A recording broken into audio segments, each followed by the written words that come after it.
In today's video, I'm going to teach you how to add a continuous serial number for digital printing using Adobe Acrobat, utilizing a simple and effective method. This technique is especially useful if you're working with a series of documents that require individual numbering, like invoices or tickets. First things first, let's get started by opening the PDF file in Adobe Acrobat. You want to ensure that you have the correct file already prepared without any errors, because we'll be adding unique numbers to each page. Once your PDF is open, navigate to the All Tools tab, which you'll find in the global toolbar at the top of the window. From there, select Scan and OCR.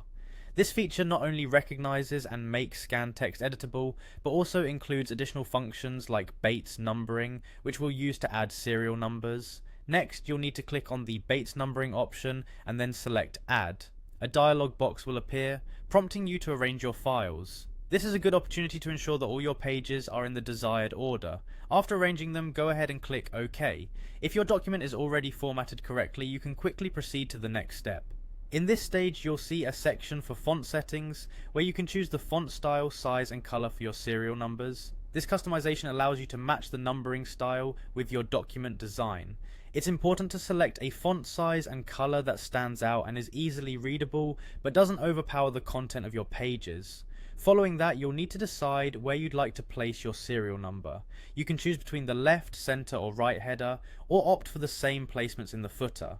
This flexibility helps in maintaining a clean layout, especially if you need the numbers to be visible without disrupting the document's visual harmony. Then click on Insert Bates Number. You'll be prompted to set the number of digits you want in your serial number sequence. This is useful for maintaining consistency across numerous pages. Afterward, decide on the starting number for your sequence. Whether you're starting from 0 or another number, this feature ensures continuity and ease of tracking.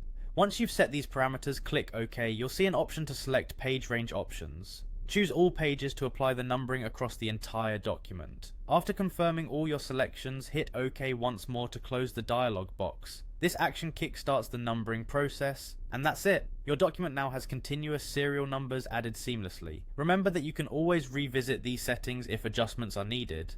Thanks for watching, and I hope you found this Adobe Acrobat trick helpful for your digital document printing needs.